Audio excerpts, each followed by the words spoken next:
Hello friends, welcome to Lakshmi ఒలువులాస్ kitchen. నేను మీ లక్ష్మి. ఈరోజు వీడియోలో 2 రెసిపీలు చూపిస్తున్నానండి. ఒకటి బ్రేక్ఫాస్ట్ రెసిపీ ఆనియన్ దోశ ఎలా చేసుకోవాలో చూపిస్తున్నాను. ఇంకొకటి జాగరీ ప్యాన్ కేక్ ఎలా చేసుకోవాలో చూపిస్తున్నాను. ఈ రెండు కూడా ఒకటే బ్యాటర్తో చేసుకోవడం చూపిస్తున్నానండి. మనకి జాగరీ ప్యాన్ కేక్ అంటే మైదా కానీ ఎగ్ కానీ బేకింగ్ పౌడర్ కానీ ఏమీ అవసరం లేకుండా ఎలా చేసుకోవాలో చూపిస్తున్నాను. ఇప్పుడు నేను మీ అందరికీ అర్థం అవ్వడం కోసం జాగరీ ప్యాన్ కేక్ అని చెప్తున్నాను, కానీ ఒకప్పటి రోజుల్లో ఇప్పుడు కూడా చాలామంది తెలుగువారు అట్ల తద్ది నోము నోచుకుంటారండి. అప్పుడు చేసుకుంటారు. ఇవి చాలా బాగుంటాయి. మరి చూసేద్దామా? స్టార్ట్ చేద్దాం. ఈ దోశలు వేసుకోవడం కోసం మినపప్పుని ముందుగానే నానబెట్టుకోవాలండి. అంటే మనం రేపు దోశలు చేసుకోవాలంటే ఈరోజు మధ్యాహ్నమే ఈ మినపప్పు నానబెట్టుకోవాలి. నేను ఇక్కడ 1/2 కిలో మినపప్పు నానబెట్టానండి. దీన్ని శుభ్రంగా కడిగి ఈ విధంగా తొక్కలు లేకుండా ఉంచుకోవాలి. అంటే మధ్యాహ్నం నుంచి నైట్ వరకు బాగా నానితే బాగుంటుంది. ఇలా కడిగి ఉంచుకున్న పప్పుని గ్రైండర్లో వేసుకొని వాటర్ వేసుకుంటూ గ్రైండ్ చేసుకోవాలి. మనకి ఇడ్లీ బ్యాటర్ ఎలా ఉంటుంది ఆ విధంగా గ్రైండ్ చేసుకోవాలండి. చాలా మెత్తగా గ్రైండ్ చేసుకోవాలి. చూసారా, ఈ విధంగా ఉండాలి. ఇలా బాగా నలిగిన తర్వాత ఈ పిండిని ఒక బౌల్లోకి తీసి ఉంచుకోవాలి. ఇప్పుడు ఈ పిండిలో బియ్యపిండి వేసుకోవాలండి. నేను 1/2 కిలో మినపప్పు తీసుకున్నాను కదా, 1/2 కిలో మినపప్పుకి 3/4 కిలో బియ్యపిండి పడుతుందండి. పిండి ఎక్కువగా వేసుకుంటే ఈ దోశలు అనేవి గట్టిగా వచ్చేస్తాయి. అందుకోసం తక్కువగా వేసుకుంటేనే బెటర్. నేను ఇక్కడ చూపిస్తున్నాను కదా, ఇది వచ్చి సాల్ అండి. అంటే నేను 3 సార్ల బియ్యపిండి అనేది తీసుకున్నాను. తవ్వ, సాల, గిద్ద, అరసోల ఇలాంటివి చెప్తూ ఉంటారు కదా, మీ అందరికీ తెలుసో లేదో అని నేను చూపించడం కోసం దాంతో వేసాను. ఇలా పిండి బాగా కలుపుకున్న తర్వాత ఇది చపాతీ పిండిలాగా గట్టిగా ఉంటుంది. ఇలా గట్టిగా ఉన్నట్లయితే కనుక 1 గ్లాస్ వాటర్ వేసుకుని కలుపుకోవాలండి. ఇప్పుడు వాటర్ వేయకుండా ఉండాలి అంటే మనం పిండిని గ్రైండ్ చేసుకునేటప్పుడే కొంచెం పల్చగా గ్రైండ్ చేసుకున్నా కూడా సరిపోతుంది. ఇలా వాటర్ వేసుకుని ఈ పిండి బాగా ఈ విధంగా కలుపుకోవాలి. నేను వీడియోలో చూపిస్తున్నట్లుగా ఇలా కలుపుకొని దీన్ని మూత పెట్టుకొని రాత్రంతా కూడా ఫ్రిడ్జ్లో పెట్టకుండా బయటే ఉంచేయాలండి. బయట ఉంచినట్లయితే పిండి అనేది బాగా పులుస్తుంది. ఈ అట్లకి పిండి ఎంత బాగా పులిస్తే టేస్ట్ అంత బాగుంటుందండి. చూసారా, మనం కలుపుకున్నప్పుడు గిన్నెలో సగం వరకు పిండి ఉంది. ఇప్పుడు కొంచెం ఎక్స్ట్రాగా వచ్చింది కదా, అంటే పిండి అనేది బాగా పులిసింది.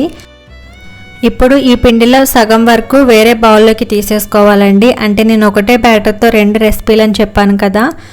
మనం తీసుకున్నది వచ్చి జాగరీ ప్యాన్ కేక్ కోసం, ఇంకా దోశల కోసం 2 వేరువేరుగా చేసుకోవాలి. ఇప్పుడు దోశలకి ఎలా కలుపుకోవాలో చెప్తున్నానండి. మనం తీసి ఉంచుకున్న ఈ పిండిలో 1 టీ స్పూన్ జీలకర్ర, 1 టీ స్పూన్ సాల్ట్ వేసుకొని 1/2 లీటర్ వాటర్ వేసి దోశ పిండిలాగా కలుపుకోవాలండి. అంటే దోశ పిండి ఉన్నంత పలుచగా కాకుండా కొంచెం చిక్కగానే కలుపుకోవాలి. పిండి బాగా పులిసింది కాబట్టి సాల్ట్ కూడా కొంచెం ఎక్కువగానే పడుతుందండి. చూసుకొని కావాలంటే యాడ్ చేసుకోండి. కన్సిస్టెన్సీ ఈ విధంగా వచ్చేలాగా కలుపుకోవాలి. ఇంతకన్నా పలుచగా ఉంటే దోశ అనేది సరిగ్గా రాదు. ఇప్పుడు జాగరీ ప్యాన్ కేక్కి ఎలా కలుపుకోవాలో చూపిస్తున్నాను. మనం వేరేగా పిండి తీసి ఉంచుకున్నాం కదా, ఇందులో 1/2 టీ స్పూన్ సాల్ట్ వేసుకోవాలండి. దీనికి బేకింగ్ సోడా కూడా ఏమీ అవసరం లేదు. ఇప్పుడు 1 కప్పు బెల్లాన్ని తురిమి ఉంచుకున్నానండి. ఇలా బెల్లం తురుముకుంటే పిండిలో ఈజీగా కలిసిపోతుందండి. అందుకోసం తురుముకొని వేసుకుంటే బాగుంటుంది. మీకు స్వీట్ ఎక్కువ కావాలి అనుకుంటే ఇంకా ఎక్కువగా వేసుకోవచ్చు కూడా. ఇలా బెల్లం వేసిన తర్వాత 1/2 కప్పు వాటర్ వేసుకుని ఈ బెల్లం పిండి కూడా బాగా కలుపుకోవాలండి. మనకి స్వీట్ ఎక్కువ కావాలి అనుకుని బెల్లం ఇంకొంచెం ఎక్కువగా కనుక యాడ్ చేసుకుంటే మనం ఈ ప్యాన్ కేక్స్ వేసుకున్నప్పుడు కొంచెం బ్లాక్గా వస్తాయండి, కానీ టేస్ట్ అయితే బాగానే ఉంటుంది. ఇప్పుడు మొత్తం కూడా ఈ విధంగా బాగా కలుపుకోవాలి. బెల్లం ఎక్కడ కూడా చిన్న చిన్న ముక్కల్లో ఉండిపోతుంది కదా, అలా ఉండకుండా ఈ విధంగా కలుపుకొని పక్కన ఉంచుకోండి. ఇప్పుడు స్టవ్ ఆన్ చేసి దోశ ప్యాన్ పెట్టుకోవాలి. నేను ఫస్ట్ వచ్చి ఆనియన్ దోశ ఎలా చేసుకోవాలో చూపిస్తున్నాను. దానికోసం 1/2 టీ స్పూన్ ఆయిల్ వేసుకుని ఇలా ఆనియన్తో ఆయిల్ అంతా కూడా స్ప్రెడ్ చేసుకోవాలి. ఇలా చేయడం వల్ల మనకి దోశ అనేది మాడిపోకుండా వచ్చేస్తుంది అండ్ కలర్ కూడా బాగా వస్తుందండి. ఆనియన్ దోశ కాబట్టి నేను ముందుగానే ఆనియన్స్, ఇంకా పచ్చిమిర్చి, అల్లం కూడా కట్ చేసి ఉంచుకున్నానండి. ఇప్పుడు మనం ముందుగా కలిపి ఉంచుకున్న దోశ బ్యాటర్ ఉంది కదా, దాన్ని ఇలా ఒక గరిటెతో వేసుకొని దోశలాగా స్ప్రెడ్ చేసుకోవాలి. ఎంత పలచగా వీలైతే అంత పలచగా వేసుకోవాలండి. ఇలా దోశ వేసుకున్న తర్వాత మీడియం ఫ్లేమ్లోనే ఉంచుకోవాలి, హై ఫ్లేమ్లో పెట్టకూడదు. మీడియం ఫ్లేమ్లో ఉంచుకొని మనం కట్ చేసి ఉంచుకున్న ఆనియన్స్ ఇంకా పచ్చిమిర్చి అల్లం ముక్కలు ఉన్నాయి కదా, వాటిని ఈ దోశ పైన మీకు ఎక్కువ కావాలంటే ఎక్కువగా, తక్కువ కావాలంటే తక్కువగా వేసుకోవచ్చు.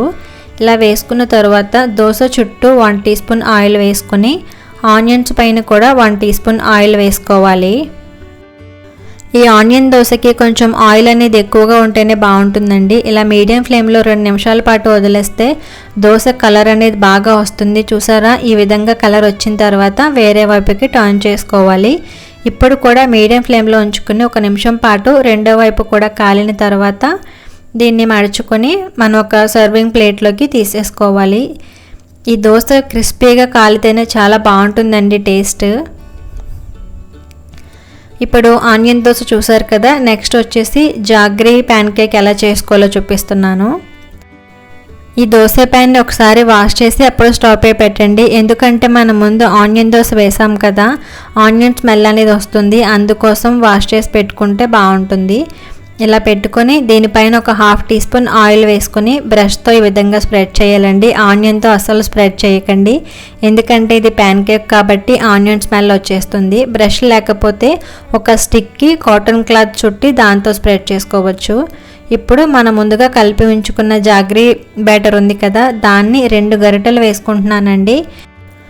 దీన్ని దోశలాగా పల్చగా స్ప్రెడ్ చేయాల్సిన అవసరం లేదండి, అలా వదిలేస్తే సరిపోతుంది. ఇలా వేసుకున్న తర్వాత దీని చుట్టూ 1/2 టీ స్పూన్ ఆయిల్ వేసుకోవాలి. ఆయిల్ కూడా ఎక్కువగా పట్టదండి. ఇప్పుడు మీడియం ఫ్లేమ్లో ఉంచుకొని మూత పెట్టి 2 నిమిషాల పాటు ఉడకనివ్వాలి. 2 నిమిషాల తర్వాత మూత తీసి చూస్తే ఈ ప్యాన్ కేక్ పైన చూసారా ఇలా బబుల్స్ లాగా వస్తుంది కదా, అలా బబుల్స్ అనేది ఎక్కువగా వచ్చి ఆ బబుల్స్ హోల్స్ పడిపోవాలండి. ఇక్కడ చూపిస్తున్నాను చూడండి, ఇలా హోల్స్ అవుతే కనుక అది బాగా ఉడుకుతున్నట్టు అర్థం అన్నమాట. ఈ ప్యాన్ కేక్ పైన అంతా కూడా ఈ విధంగా బబుల్స్ ఇంకా హోల్స్ రావాలండి, అలా వస్తేనే ఇది బాగా ఉడుకుతుంది. మీడియం ఫ్లేమ్లో ఉంచుకోవాలండి అంతవరకు, బాగా హోల్స్ అనేవి వచ్చేంత వరకు. ఇప్పుడు దీన్ని సైడ్స్ అన్నీ కూడా ఈజీగా వచ్చేస్తాయి. జస్ట్ ముందు సైడ్స్ అనేవి ఇలా రిమూవ్ చేసుకొని అప్పుడు మనం రెండో వైపుకి ఫ్లిప్ చేసుకుంటే ఈజీగా వచ్చేస్తుంది. చూసారా ఎంత బాగుందో కలర్ అనేది. రెండో వైపు కూడా ఒక 2 నిమిషాల పాటు కాల్చుకుంటే సరిపోతుందండి. ఇటువైపు కూడా కలర్ అనేది బాగా వస్తుంది, రెండు వైపులో కూడా చాలా బాగుంటుంది. మనం ఇందులో జాగరీ వేసాం కాబట్టి మీరు ఇంకొంచెం ఎక్కువగా వేసుకుంటే కలర్ ఇంకొంచెం ఎక్కువ వస్తుంది, అంతే, ప్రాబ్లం ఏమీ ఉండదు. సో జాగరీ ప్యాన్ కేక్ కూడా రెడీ అయిపోయింది. చూసారు కదండి, ఒకటే బ్యాటర్తో 2 రెసిపీలు, ఆనియన్ దోశ, ఇంకొకటి జాగరీ ప్యాన్ కేక్. ఒకటి పెద్దలకి ఇంకొకటి పిల్లలకి, ఇద్దరు కూడా చాలా ఇష్టంగా తింటారు. బాగా నచ్చింది కదా ఈ వీడియో, వెంటనే లైక్ చేసి మీ ఫ్రెండ్స్కి కూడా షేర్ చేయండి. అలాగే నా ఛానల్ని ఫస్ట్ టైం చూస్తున్న వారైతే తప్పకుండా సబ్స్క్రైబ్ చేసి పక్కనే ఉన్న బెల్ ఐకాన్ని యాక్టివేట్ చేయండి. అలా చేయడం వల్ల నేను ఏ వీడియో పెట్టినా కూడా మీకు నోటిఫికేషన్ వస్తుంది. Thank you for watching.